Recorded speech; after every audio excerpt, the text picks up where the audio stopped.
Waambaje mpenzi mtazamaji, kokote unakopokea taarifa hizi za Dira ya Hope TV moja kwa moja toka jijini Nairobi, na ukaribisha uandamane nami hadi tamati, kwani tuna mengi tu ambayo tumekuandalia hii leo, ikiwemo uchanganuzi wa mikopo ya MIF, ili jambo ambalo Wakenya wamekuwa wakizungumzia. Karibu, jina langu ni Dickens Luvanda. Tupate yaliyomo.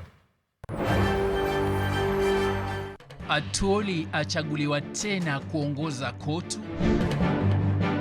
Marufuku ya Kenya kuingia Uingereza yaanza kutekelezwa. Mahojiano ya atakayemrithi Maraga ya kuanza rasmi. Wengi wamezungumza na kukashifu mikopo ya IMF. Je, kunani? Na michezoni, Kenya yaorodheshwa kwa wanaopigia debe mchuano wa El Clasico.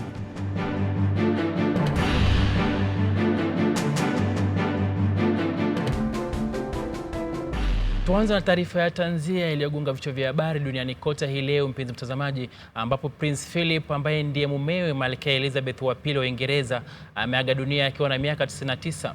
Wiki mbili zilizopita, Prince Philip aliyekuwa amelazwa hospitalini kutokana na maambukizi alitolewa baada ya kupata afueni, huku chanzo cha kifo chake kikibanwa. Mwenda zake alikuwa mwanajeshi wa zamani wa majini na alioa katika familia ya kifalme mwaka wa 1947, miaka 5 tu kabla ya Malkia Elizabeth kutawazwa ili kuchukua usukani kama malkia wa Uingereza. Malkia kwa sasa ana miaka 94.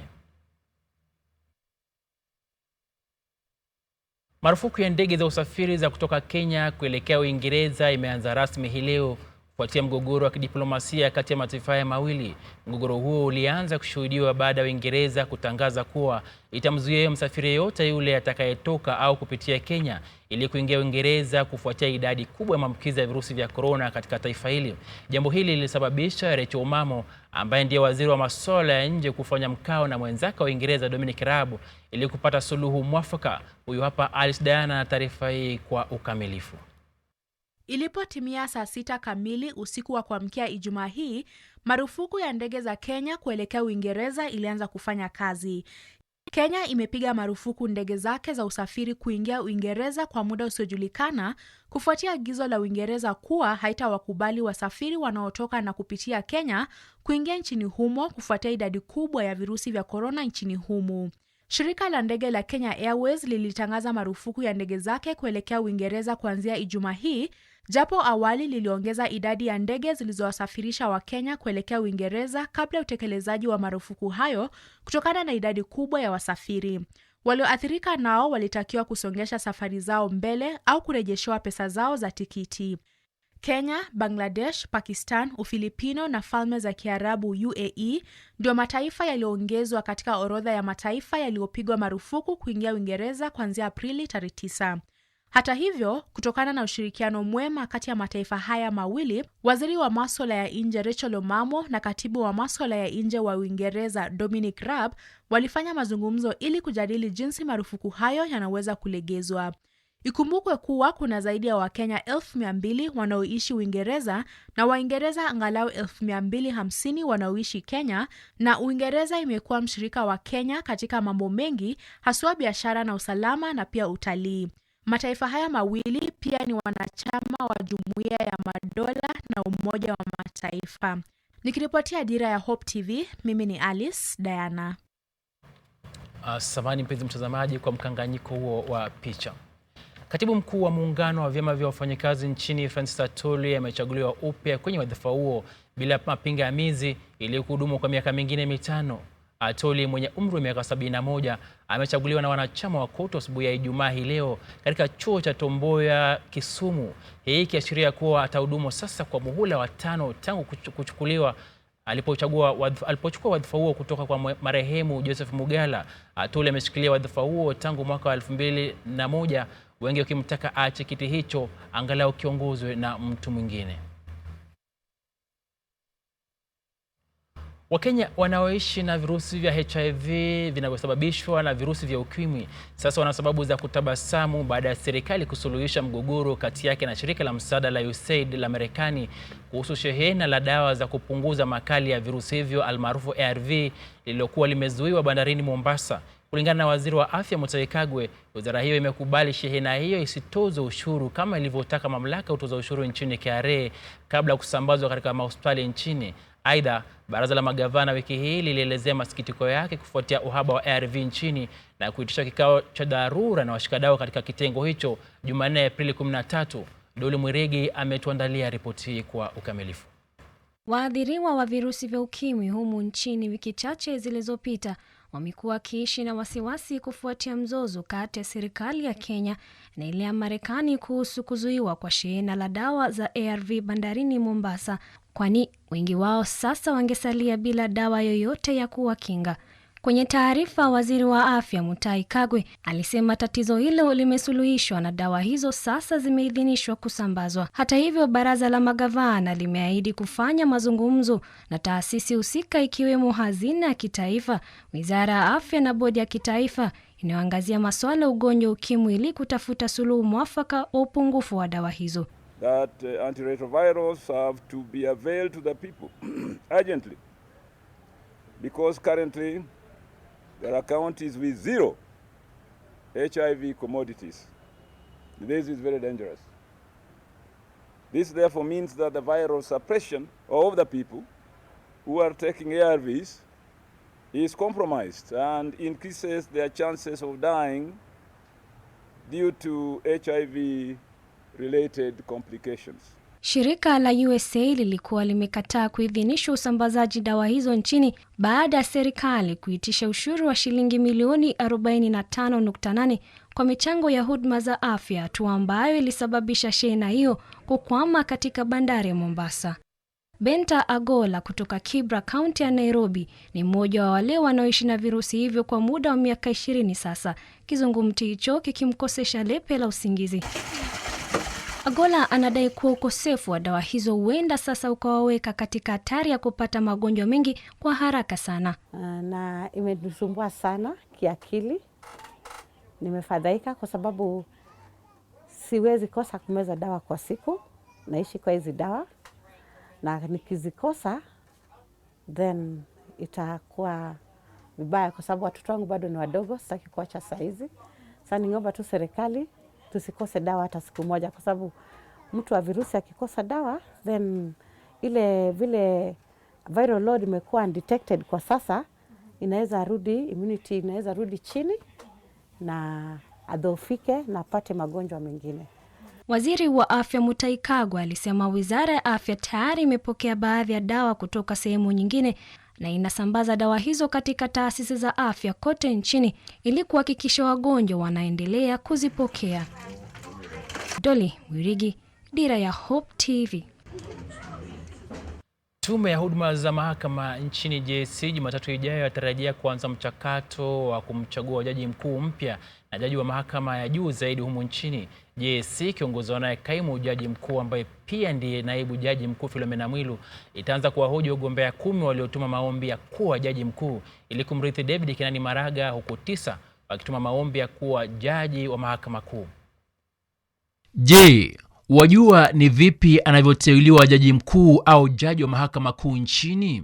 Tume ya huduma za mahakama JSC inayotakiwa kuwa na wanachama 11 ndiyo tume ya kipekee iliyo na madaraka ya kusimamia na kuongoza mchakato wa uteuzi wa wawili hawa pindi tu kunapotokea pengo katika uongozi wa idara hizo mbili. Wakati huu JSC ambayo mwenyekiti wake huwa ni jaji mkuu na rais wa idara ya mahakama ipo mbioni kumsaka jaji mkuu na jaji wa mahakama kuu ili kuwarithi David Kinani Maraga na Jackson Boma Ojwang mtawalia baada yao kustaafu walipofikisha umri wa kustaafu wa miaka 70. Jumla ya watu 10 walikwisha tuma maombi ya kung'ang'ania kiti cha ujaji mkuu, 9 wakitaka kile cha jaji wa mahakama kuu. Hata hivyo, wanasheria wanasema kwamba kikubwa zaidi ni idara ya mahakama kumpata mtu mwadilifu atakayeongoza idara hiyo bila mapendeleo au msukumo kutoka upande fulani. What we are looking at as Kenyans is a chief justice who will be able to follow in the footsteps of David Kinani Maraga.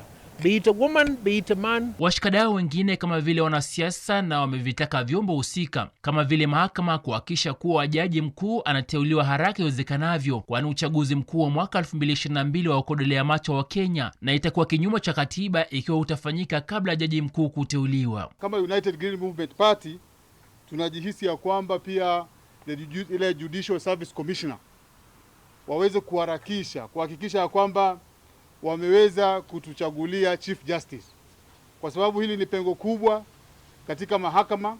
Kulingana na ratiba ya JSC, waliotuma maombi ya kiti cha ujaji mkuu wataanza kuhojiwa Jumatatu Aprili 12 hadi Ijumaa tarehe 23, huku wanaomezea mate kuwa wajaji wa mahakama kuu wakiingia kikaangoni Jumatatu Aprili 26 mpaka Ijumaa tarehe 30 mwezi huu wa Aprili. Baada ya mchakato mkali wa ushindani, JSC hutuma jina la aliyefanya vyema kwake rais, ambaye hutuma jina hilo bungeni ili kupigwa msasa. Aidha, lisiporidhika, bunge pia lina uwezo wa kutupilia mbali jina hilo. Baada ya kulikubali, jina hilo hurejeshwa kwake rais, ambaye humteua na kisha aliyeteuliwa kuapishwa na kula kiapo katika ikulu ya Nairobi kama jaji mkuu na rais wa idara ya mahakama nchini. Dickens, Luvanda, Dira ya Hope TV. Na mpenzi mtazamaji, tunaenda kwa mapumziko mafupi. Tukirejea basi tutakuwa na mengi zaidi. Usibanduke.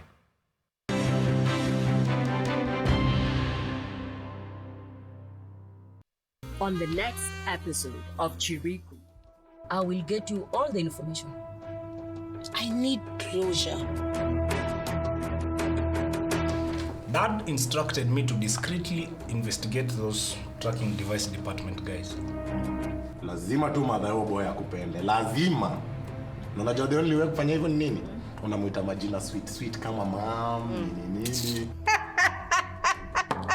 I can speak really nice Swahili though. Chakula yetu tamu sana. Iko paka midomo yetu tamu. Jambo.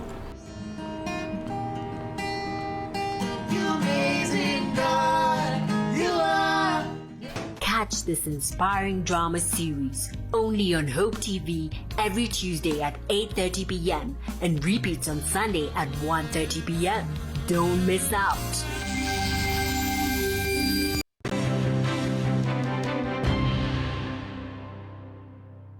Karibu tena. Juma hili kupitia mitandao ya kijamii, Wakenya wamelishambulia shirika la kimataifa la mikopo IMF wakilitaka lisiipe Kenya mkopo wa shilingi bilioni 257 kwa madai kwamba serikali ina mazoea ya kutumia pesa za umma katika hali isiyoeleweka na kumuongezea mlipa ushuru gharama zaidi.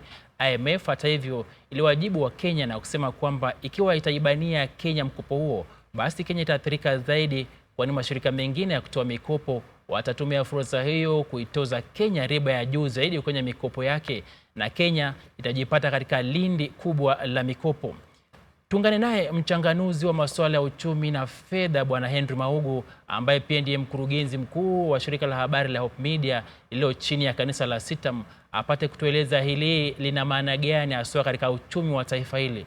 Naam, Bwana Mahugu, asante sana kwa kuungana nasi jioni hii. Naomba utueleze basi mikopo hii ina madhara gani hasa katika taifa la Kenya na walipa ushuru kwa ujumla?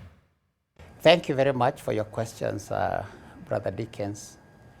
My name is Henry Mahugu. I'm the head of media at Christ is the Answer Ministries. The media house is called Hope Media.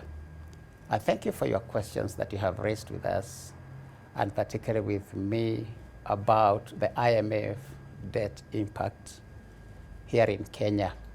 I'd like to say and join other business analysts like Jaidi Kisero, Kina Brother D, and others who have already commented to a large extent what the government needs to have done or needs to do. We also have seen the public reacting concerning the recent debts that the government is about to sign or has signed with the International Monetary Fund. My approach is this. As a CEO of this organization, I would imagine the president is the CEO of this country, Kenya. And he has to balance the books of all the expenditures and incomes that we are generating through taxes. Just like I have incomes from advertising, and then the expenditures that we have to incur even to broadcast this particular news item. The fact of the matter is we cannot live without debt. For instance, Kenya could be earning 50 shillings, but we need 100 shillings to cover all the issues that the country has. If you can only raise 50 shillings out of 100, the government has to source cheaply the 50 shillings to balance our books. Now, the IMF debts that have come in are a good thing because we're in a kind of a difficult situation with the pandemic. The pandemic has depressed even companies and organizations like this. We do not have as much business as we used to do. But the expenditure is still there to sustain us until such time that the economy may turn around. Na mwaka uliopita pindi tu kulipozuka janga hili la corona, Kenya ilikopa jumla ya shilingi bilioni 79.3 kutoka kwa IMF. Wakenya wanauliza hela hizo zilienda wapi na kwani hazikutosha? Na mbali na hiyo, mbona kukopa kiasi hiki, Bwana Mahugu? Now, what people are asking is, can you tell us the 79 or 80 billion shillings that we got last year when we had COVID, where did the money go? If the public is well explained about where the money went, clearly, transparently, I don't think people have a problem. Let me give a simple example. We are 47 million Kenyans. The cost of AstraZeneca vaccine, we are told, is about $7.70. That's about 800 bob. So to deliver it into Luvanda, it might cost that one jab 1,000 bob. If you're 47 million, and what is costing 1,000 bob, so we need 47 billion Kenya shillings to supply vaccines enough for everybody. So doing the mathematics of billions is not a difficult thing. So one set of vaccine for 47, we need 47 billion. Therefore, the government can easily explain the 250 billion that is coming, explaining clearly through proper accounting where the money is going. And therefore, I also want to say that IMF should also help Kenya to build what we call capacity building within central bank and treasury, such that we can isolate these offices. Treasury to be left now managing the expenditure of the government, debt management to be left to monitor the issuance and the redemption of government securities, and central bank left to do the monetary policies. If that is separated, then we have now a person who we can hold responsible and accountable, the public debt management office. But we have also now to get Parliament involved, because they have to do the registration that creates that office. And that probably might not have enough time that we have been given by IMF to have done the austerity measures or confirmation of austerity measures, because it takes time to do new registration. Therefore, we would also ask that even as IMF comes to support us with the goodwill of the government, they don't come and pressure the government to increase fuel prices, cut civil service jobs, and so many other critical aspects of matters. I was looking at the Kenya report that was a World Bank report that did the Kenya review status of how the economy is. And we can see, of course, the debt is quite high, because you're doing about 76% of your earnings converted to debt, and only about 24% which is left for capital and development expenditure. That the public is bound to ask, why are we in that kind of a situation? And the government should come and answer that.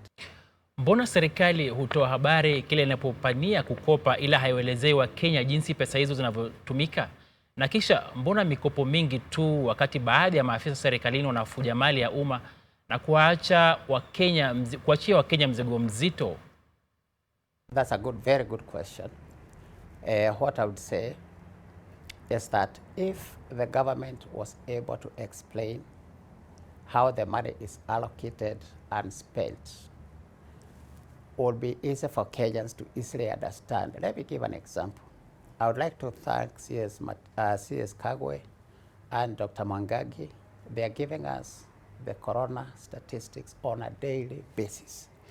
And here they are able to explain the number of those people they tested, how many they discovered were infected, how many have been healed, those who are at home, at hospital. And they tell us on a daily basis. And therefore, Kenyans now know the state, they know the risk. Tuliona, the rate sometimes had gone all the way to over 20%. Now it's coming to about 16, 13, 14%. Now people now know the intensity of that sickness, and therefore they are able to tell themselves and motivate themselves to follow the Ministry of Health protocols. If the government, through the other cabinet secretaries, were able, let's say on a weekly basis, were able to explain to Kenyans in the various sectors of the economy what is happening concerning debt, concerning the spending, concerning their budgets, concerning the health, agriculture, and so on and so forth. People will not be up in arms with the government. Over 200,000 people wrote on IMF pages talking about don't give that money to this government. It's because there's lack of explanation. Naam, Bwana Mahugu, tumekuwa na marais wanne katika tawala nne tangu tulipopata uhuru kama taifa.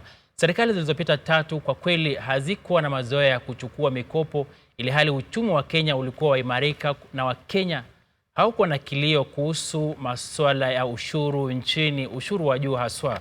Na Mkenya mahali fulani katika taifa hili wajiuliza, mbona serikali ya sasa yachukua mikopo sana, ili hali kuna ufujaji wa pesa kwa wingi na mali ambayo isiyoendelea. Pamoja pia swala la maendeleo, unapata wengi wanasema kwamba maendeleo hayapo. Ni kipi haswa chaendelea, Bwana Mahugu? Kwa kumalizia, each regime has a focus onto a certain aspect of the society. I'm privileged to have seen all the presidents of this country because I was born before independence. And we saw the first president of this country focus more on that liberation from the colonialists. And they wanted the land of Kenya now to be in the hands of Kenyans. And that's where we saw many rich people buying a lot of chunks of land and investing in land and agriculture and so on and so forth. The second president came and now determined the fact that we needed more of education. And he focused on schools, the schools for girls, for boys, and everything that he spoke about. This time not generally about land and colonialism and issues like that. He focused on education. Then we had our third president.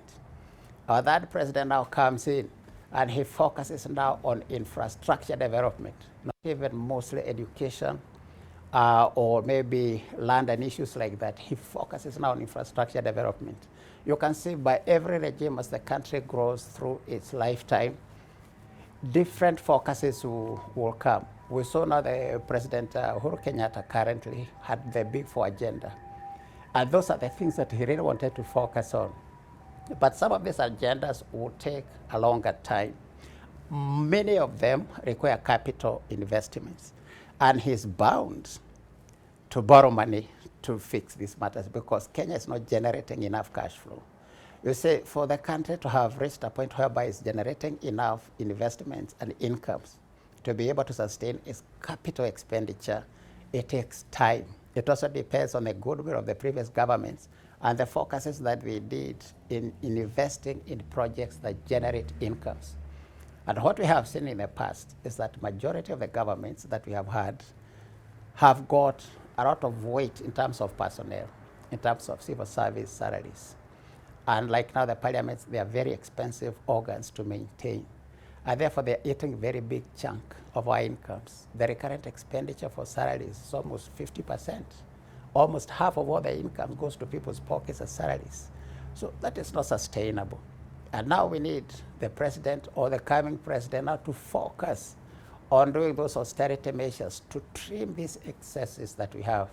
Naam, shukrani za dhati Bwana Mahugu kwa uchanganuzi huo. Tukisonga mbele mtazamaji, ni kwamba Abdulkadir Mohamed Haji, mwanae aliyekuwa seneta wa Garissa Yusuf Haji, anatarajiwa kuapishwa rasmi kama seneta wa pili wa kaunti hiyo Jumanne Aprili 13. Hii ni baada ya Abdul kutangazwa na IBC kama seneta mteule wa Garissa kupitia chama cha Jubilee kwenye gazeti la kiserikali na kutupilia mbali uchaguzi mdogo wa useneta uliotarajiwa Mei 18. Abdul alibaki peke yake kwenye kinyang'anyiro hicho cha useneta wakati kinyang'anyiro cha kumrithi babake baada ya wote waliokuwa wanamezea mate kiti hicho kujitoa. Viongozi mbalimbali wa kaskazini mashariki mwa Kenya walimpigia debe Abdul ili kuendeleza kazi aliyoacha mzee Yusuf Haji na kuwasihi wapinzani wake kubadili nia. Tayari spika wa Seneti Kenneth Lusaka ameitisha kikao cha dharura Jumanne hii ili kumwapisha Abdul wakati bunge lilikuwa limesitisha vikao vyake hadi Mei kutokana na janga la corona.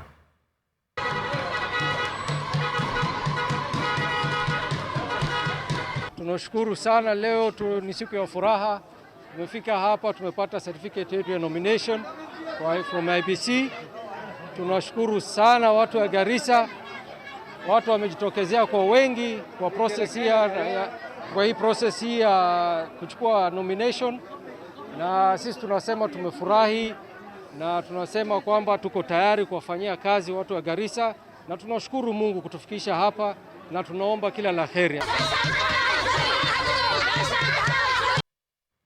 Mbunge wa Malindi Aisha Jumwa amenyosha kidole cha lawama mamlaka ya barabara kuu nchini Kenya kufuatia ajali iliyotokea eneo la Kizingo kwa Shume katika barabara kuu ya Mombasa kuelekea Malindi Jumatano wiki hii. Ajali hiyo ilihusisha basi mbili za usafiri wa umma zilizokuwa zinaelekea Mombasa. Kwa mujibu wa kamishna wa polisi Kilifi Kutswa Olaka, ilisababisha vifo vya watu 15 wakiwemo wafanyakazi 6 wa kaunti ya Kilifi, manusura 19 wakipata majeraha mabaya.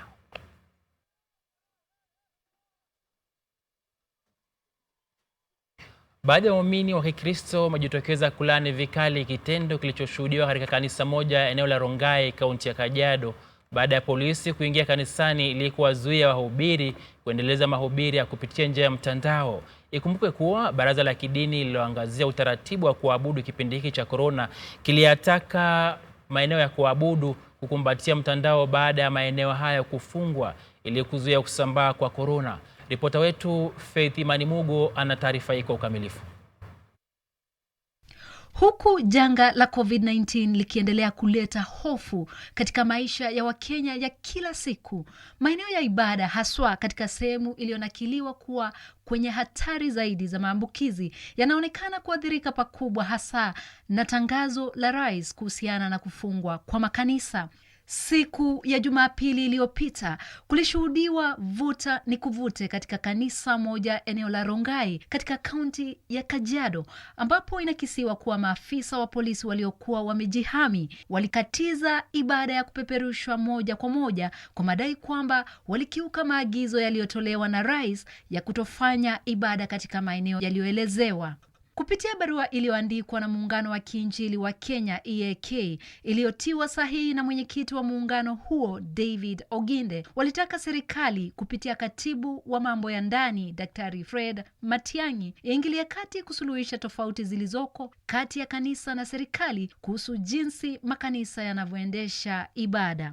Muungano huo hata hivyo ulisisitiza kuwa kanisa kwa ujumla limefuatilia kwa kina maadili yaliyowekwa na Wizara ya Afya na vile vile yale maelekezo ya Interfaith Council kuhusiana na janga la corona. Kufuatia fujo iliyotokea huko Rongai, makasisi kutoka makanisa mbalimbali walijitokeza kukashifu tukio hilo. Viongozi hao wakiongozwa na Askofu Moses Turele walimtaka rais kupeana mwelekeo dhabiti kuhusiana na jinsi ibada itakavyoendelezwa katika makanisa.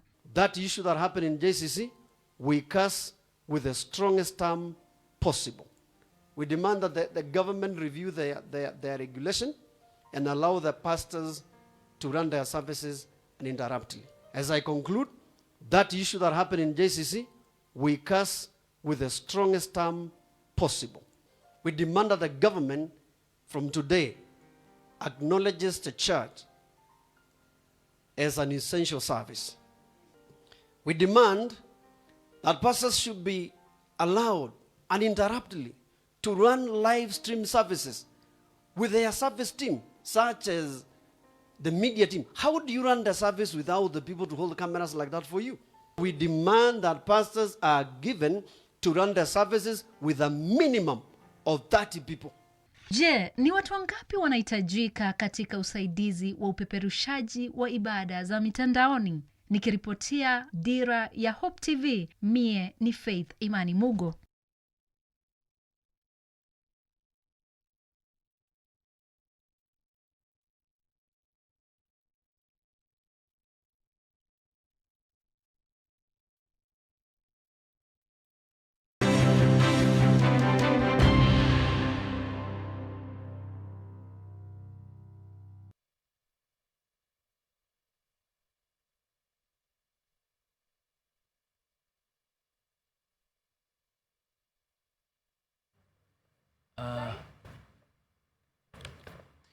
Naam, kuna uwezekano taifa jirani la Tanzania likaanza kuchukua tahadhari kuhusu mkurupuko wa gonjwa hatari la corona. Hii ni baada ya rais wa taifa hilo Mama Samia Suluhu Hassan kuahidi kuunda kamati ya wataalamu watakaochambua kwa kina ugonjwa huo na hali yake na kisha kuishauri serikali jambo la kufanya. Wiki hii Rais Samia alizungumza na viongozi wa serikali katika ikulu ya jijini Dar es Salaam na kusema kuwa ugonjwa huo haufai kunyamaziwa au kukubaliwa au hata kukataliwa na kwamba Tanzania haifai kujitenga na mataifa mengine kuhusu swala hilo. Tutafanya tafiti ya kitaalamu, tutaunda wataalamu watuambie upeo wa swali au tatizo hili lilivyo na hayo yanayopendekezwa na ulimwengu kuja kwetu. Je, yakoje kitaalamu kwa utaalamu wetu ndani? Kwa nakusudia kufanya hivyo kwenye upande wa COVID. Hatuwezi kujitenga kama kisiwa na hatuwezi tukupokea yanayoletwa bila kuweka cha kwetu, bila kufanya utafiti wa kwetu. Rais Kikwete alituambia akili za kuambiwa. Kwa hiyo tuweke na zetu, tuwe na msimamo maalum unaoeleweka. Sio tunasoma mambo ya COVID ulimwenguni, Tanzania haieleweki. Tueleweke, kama tunakubali, tunakataa, tunafanyaje? Tueleweke. Na Kenya ni miongoni mwa mataifa manne yaliyochaguliwa ili kusaidia katika kuendeleza kampeni ya kimataifa ya La Liga inayopigia debe mchuano wa El Clasico na jinsi unavyoweza kuchezwa kote duniani. Mtazamaji, mbali na Kenya, Ujerumani, Indonesia na Uzbekistan pia zimechaguliwa kupigia mchuano huo wa kampeni, huku mechi ya El Clasico kati ya Real Madrid na Barcelona ikitarajiwa Jumamosi saa 4 usiku saa za Afrika ya Mashariki kwenye uga wa Alfredo Di Stefano. Tayari wana kampeni wa El Clasico na La Liga wamezuru eneo la Serekanani kando mwa mbuga ya Masai Mara katika taifa hili na kubandika bendera ya mchuano huo nje ya boma la Kimasai na kuzipa familia 80 vyakula na bidhaa zingine za matumizi. Haya yakijiri katika spoti, timu ya raga ya Kenya Sevens imepigwa mabao 14 kwa 12 na Chile na kisha kubanduliwa katika kombe la Emirates kule Dubai lililoanza wiki jana.